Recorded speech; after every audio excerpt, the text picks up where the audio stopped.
And welcome back to Wanderous. Today is a very Buddha-tastic episode that I'm really excited to share with you. Even if you don't know anything about Buddhism, or if you don't resonate with Buddhism, my challenge to myself for this episode, as I speak to you, my beautiful listeners, is to make this interesting and entertaining for you. And I don't think that'll be that hard, because today we're going to Swayambhunath. Swayambhunath is an amazing temple on a hill that's been called the Monkey Temple, that has so much to explore and an amazing energy about it. Let's go check it out.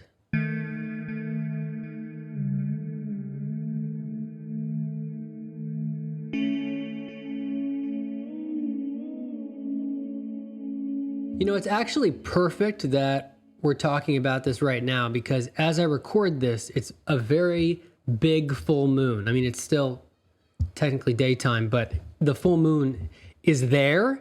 And the full moon, which on Bali, here in Bali, they call it Purnama. Purnama is really significant. It's significant in many religions, you could even say most, around the world. So it just feels cool to be recording this on a full moon, because we're going to talk about an incredibly sacred site. So when you go to Kathmandu, there's really only like 2 or 3 things that you really ought to check out. My top 3, right? Of course, we talked about Tamil Market. We talked about Patan Darbar Square. And the third place that I feel is really unmissable. I really should say 4 places, because Pashupatinath probably should be on your list. Anyway, one of those top 3 in my book is absolutely Swayambhunath Temple. On the Swayambhunath Hill, I'm pretty sure it's the name of the hill as well. It's also colloquially called the Monkey Temple. Although there are a few monkey temples in Asia, as you can imagine. This is the Monkey Temple of Nepal. And it is just on the west side of Kathmandu, not terribly far from the airport, relatively speaking. And it's going to set you back about $2 American. I think it was a bit less, actually, but at the time it was 200 or 300 Nepali rupees. And I was very excited. I'd been reading about this place for a while. So I took an in-drive ride that was very cheap. And you get on the little motorbike and you zip around. And I zipped around town, and we got on the ring road, and we went up, and it goes up the paved street, and you go up. I mean, the paved street goes up the hill, and I get to this small gate, and I pay them this small amount of money, and it wasn't even terribly crowded, and it was a beautiful day, and I had reached what they consider to be the home of the primordial Buddha, the oldest Buddha, the Adi Buddha. People have been coming to this hill for a long time. I did a bit of research before I started just now, like I do, just to refresh, because it's been a couple years since I've been to Nepal now. And I came across some stuff I didn't even know at the time. Emperor Ashoka, the historian type people have probably heard of Ashoka. He was a pretty intense guy. Let's just say that. After the Kalinga War, he embraced Buddhism and just kind of did a 180, let's just say that. And he went to Lumbini, where Buddha was born, and then he came to, it is said, as they say, the mythology is he came to the Kathmandu Valley. He came to this hill 2,300 years ago to pay homage to the Buddha. And that's some of the oldest stories about the hill. Obviously, there's a bunch of stuff on the hill now. People live on the hill. There's a library. There's a Tibetan library. There's a monastery. There's a very large stupa, which is a beautiful stupa, which we'll talk about in a minute. There will also be a lot of photos, of course. I have 30 photos. Wow. I might give 1 or 2 of these away for free on my Instagram, which is @HelloCrusoe. That's the word hello, CRUSOE. But the supporters of this show are going to get exclusive access to these 30 photos before, I'm only going to release like 1 or 2 on Instagram, but the majority of these will stay private. For the people who support this show, you can always support this show can get all the details at patreon.com. That's patreon.com/Hello Crusoe. It's the same. Hello, Crusoe. And that really does help me keep doing the show, because this show takes time and energy to do. And being able to have this beautiful reciprocal relationship that I have with the people who support the show right now, it just makes the show work. And there have been some really sweet comments and some really cute little conversations that have happened on the Patreon recently. You also get to over 25 hours of audiobooks, Hawaii audiobook, tons of travel stuff, tons of behind the scenes interviews that I've done in the past. So it's worth checking out. Patreon.com/Hello Crusoe. And I'm going to use these photos, as I normally do, to frankly jog my memory of some of the details, because I've been to a lot of places since then. But when I looked at these photos, let me tell you, all of it came flooding back. It really came flooding back. And I was just struck by how singular and unique Swayambhunath really is. The nice thing about Swayambhunath is that it's not run down. It's been pretty well maintained, and it is a working temple. In fact, the stupa, if you don't know what stupa is, it's basically I'm going to describe it in very, very silly terms. It's basically a circular, lumpy building. Usually stupas are white, but not always. And usually you can't even go inside. There really is like nothing inside, although I'm sure there's something inside they're not telling us. But the stupa is an object, a building designed for prayer and focus, and probably other things that I don't fully understand. The stupa itself was completely renovated in May of 2010. So 2010, not that long ago, and that was its first major renovation since 1921. So it was a long time coming. And this is the interesting fact that, fun fact, before we get to the vibes, because I'm all about the vibes and my experience there. The shrine was re-gilded. They used 20 kilograms of gold. For the people who don't use kilograms, that's like 50 pounds of gold. And it is resplendent and luminous. It's the crowning achievement on this hill. But I'm not quite there yet. I made my way up the ramp that kind of goes around the edge of the hill, and came across some monkeys, of course. A couple different species of monkeys too. Ones with like a redder face, and ones that were sort of more of a yellow fur type. I could have looked up the species before I started recording, but I forgot to look up the species. So I'm sure if you really want to know the type of species that live on Swayambhunath, you can Google it. I'm not a Google.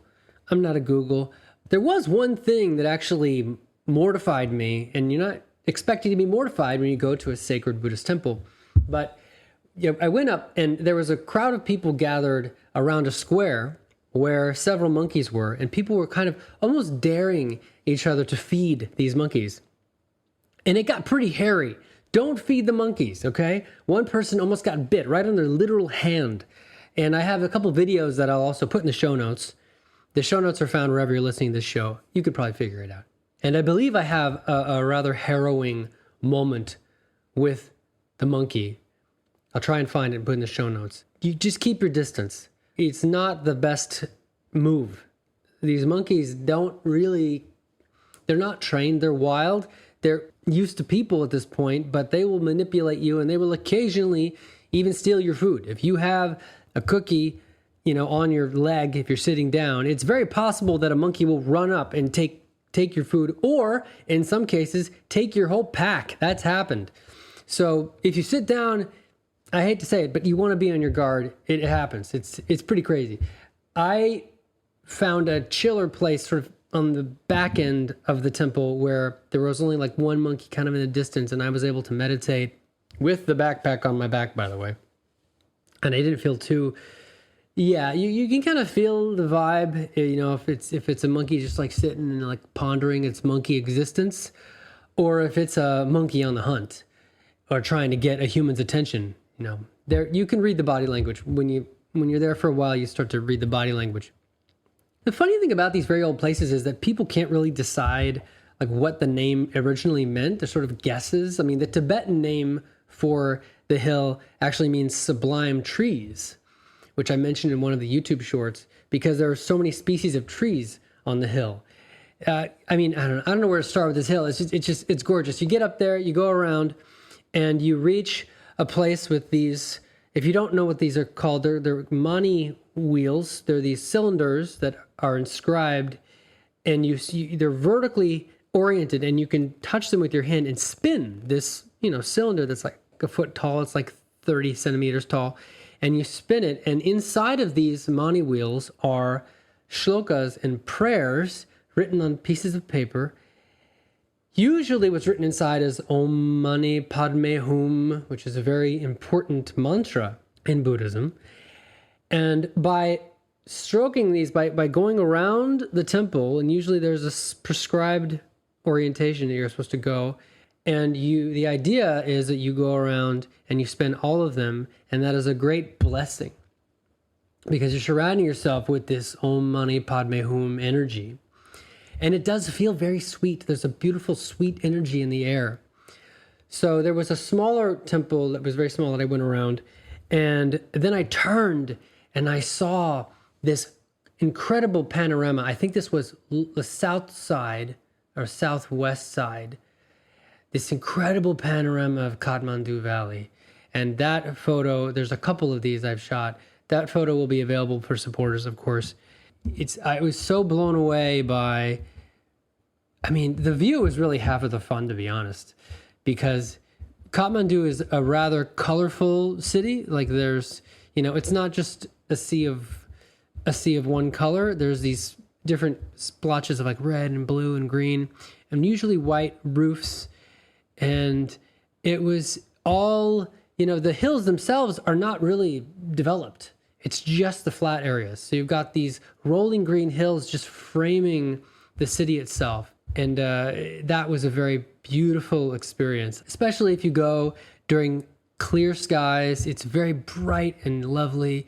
I took some artistic photos of the mani wheels and the bells that they use as well to bless the area. Of course, there are tons of Tibetan prayer flags that have Om Mani Padme Hum written on them as well. And, under the traditional colors, red, yellow, green, white, blue, very beautiful, hanging all over the place.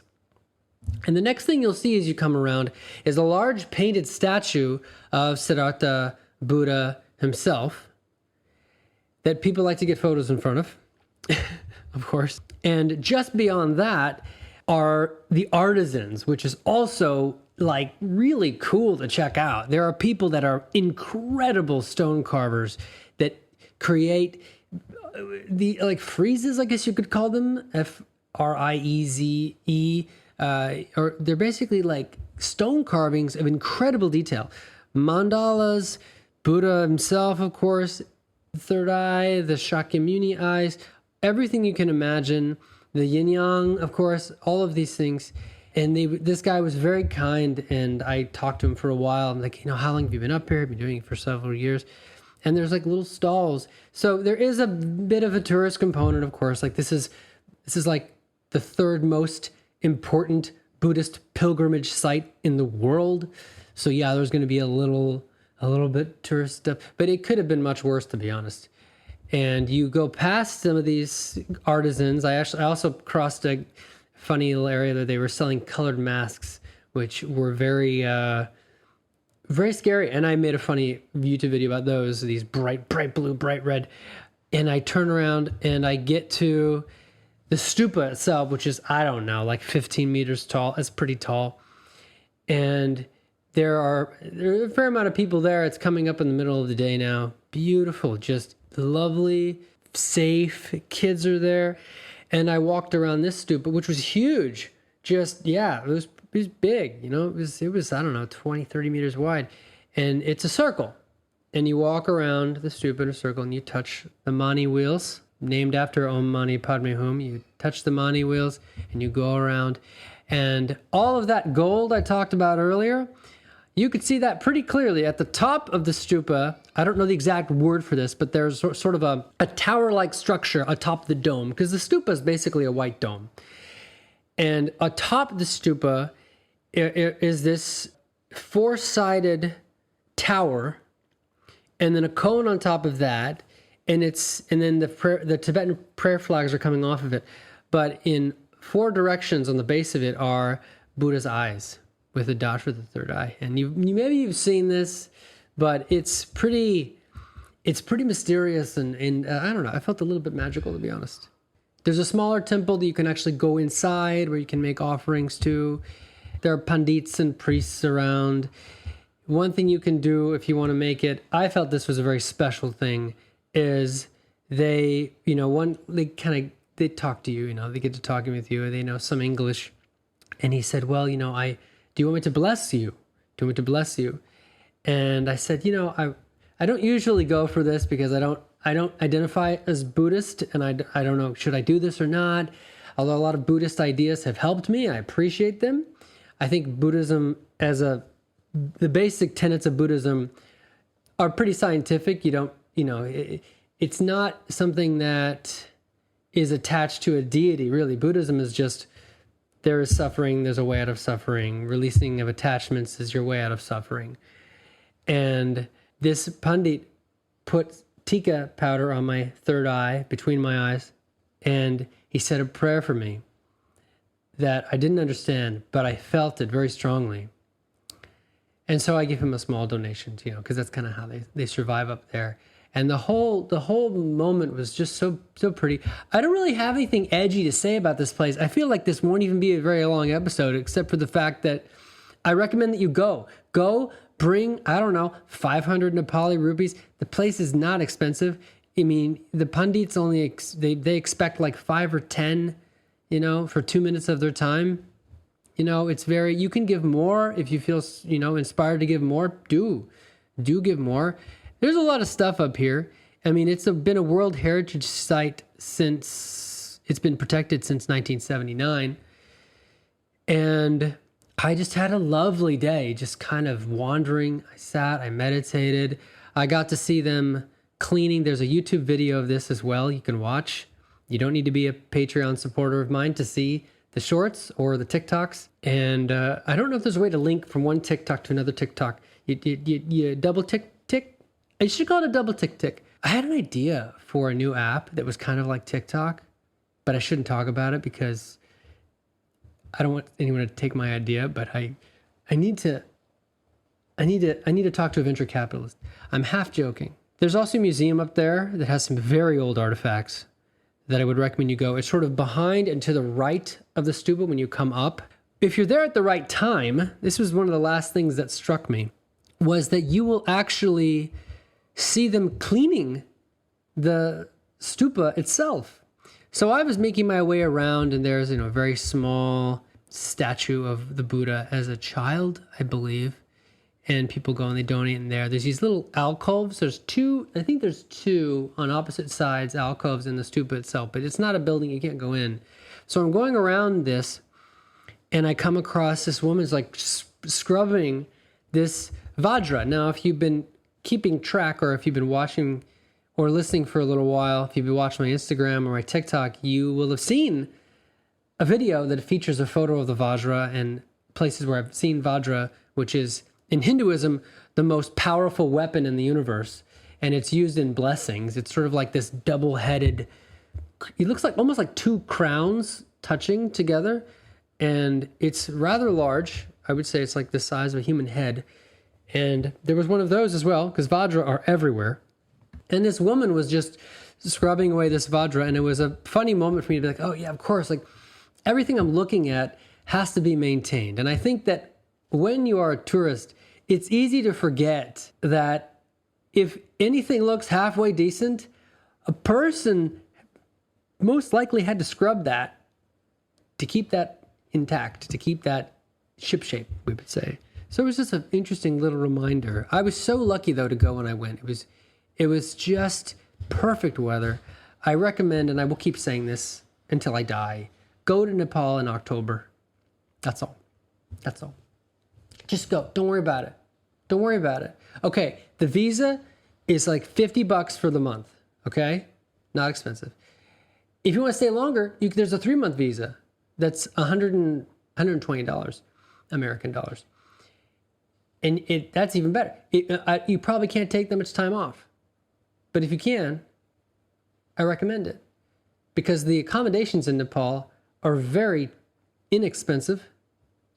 Some of the most inexpensive accommodations I've ever been to. When we get to Pokhara, which we're getting to soon, my time in Kathmandu is coming to a close soon. Soon I will take the 8-hour trekking bus thing to Pokhara. Well, actually, I ended up in Leknath, but Leknath is like 5-minute drive. I was in Leknath for a second, and then I got to Pokhara finally. Pokhara is a totally new adventure that was also remarkably cheap. I had a lake view for the equivalent of $4 a night with a shared kitchen, private bathroom, queen-size bed. So there's that. That's something you can find, especially like if you're like me and don't mind walking around to 5 different places to just see what's the lay of the land in terms of accommodations here. I don't expect you to do that. I expect you to probably be a little bit smarter and just use a site like Agoda or Booking, which I'll talk about in future episodes. There is a lot I could say about Swayambhunath. I mean, it is a beautiful place. If you go at just the right time, you might even overhear someone explaining the basics of Buddhism to a tourist, explaining the Four Noble Truths while you're just observing and appreciating the Buddha statue. I have a video where that happened. Yeah, go around the temple, spin the mani wheels, enjoy the panorama, enjoy seeing. I think it's the most lovely view of Kathmandu that you can get without going into a machine, without going into an airplane. I think it's the best view you can get. And I pretty much wrapped up that day by going down to a calmer spot, making sure I didn't have any food in my pockets because those monkeys can smell it. Humans actually have a pretty bad sense of smell compared to most animals. I don't know why. I don't know what happened. We just put all of our energy into our brains. And is that working out? I don't know. So I sat and I meditated and felt there were a few voices in my mind. One of them was like, this is so cool. I'm meditating in a place that, this was the ego, right? My ego's like, this is very cool.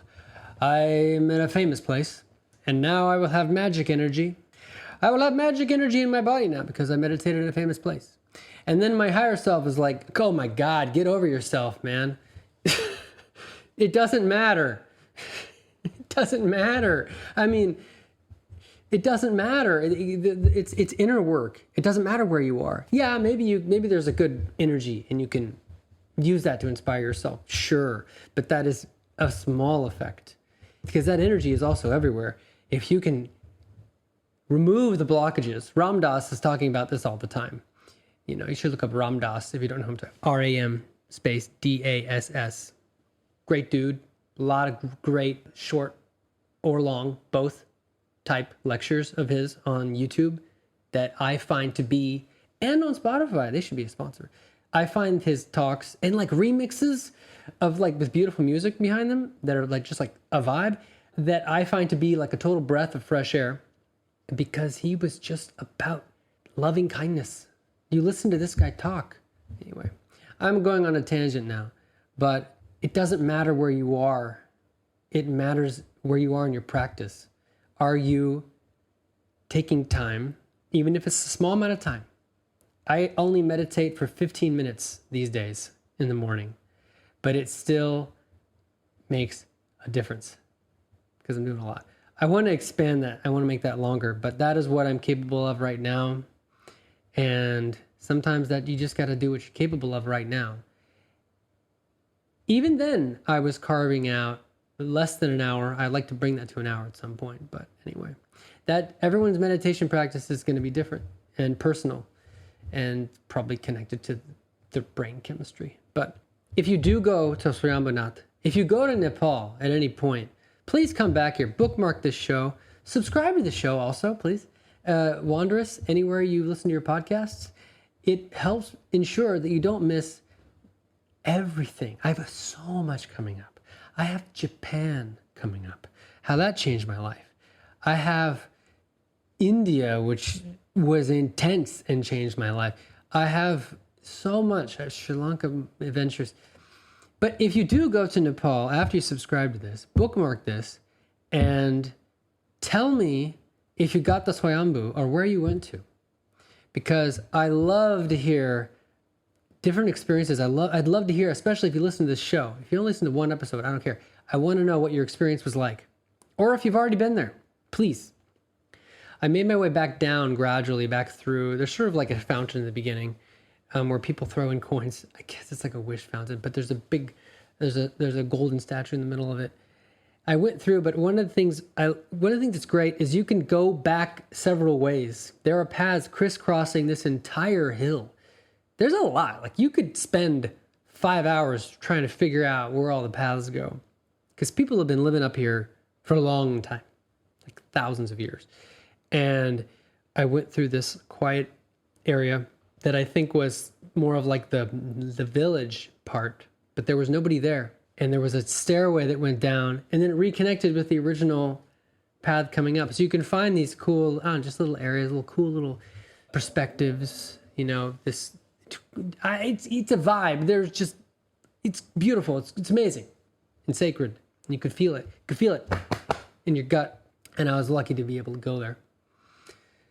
So that concludes this episode. I hope you enjoyed the show. If you like the show, please consider leaving a comment. I love to read your comments, and definitely subscribe. Subscribe on YouTube. I'm Andrew Crusoe on YouTube, and everywhere else, I'm @ Hello Crusoe, HELLOCRUSOE. You can also subscribe, of course, on Spotify, which I think is the way most people follow the show. You can find this show anywhere, though. It's just Wander, the word wander with an A and then OUS. It's very easy to find all over the place. And once again, if you do have any questions about Nepal, Kathmandu, or Swayambhunath, or any of the other places that I've mentioned in this show, I've been doing this show for over a year at this point, feel free to leave a comment. I read all the comments. I read all my email. I prefer comments because then other people can engage with the conversation and it adds value to more people's lives. I will endeavor to reply and adequately answer your question. Although I am not a historian, I will do my best. Thank you again for listening to Wanderous, and I'll see you next time. Om, om, om, om. I think people really underestimate how silly it's okay to be. I have this theory that I'm not alone in this either, that the more mature, it's such a weird word, the more like evolved someone is, you can disagree with me on this, but I really believe the more evolved someone is, the better their sense of humor is. So I have this feeling that the Buddha was actually a very humorous and funny person. I think there have been some stories I've heard about this too. But of course, that was, 2,500 East now, so it's a long time ago. We don't know. It was like 7 million years ago. And wouldn't it have been cool if there was a dinosaur that could talk? Okay, I'll see you next time. Aloha.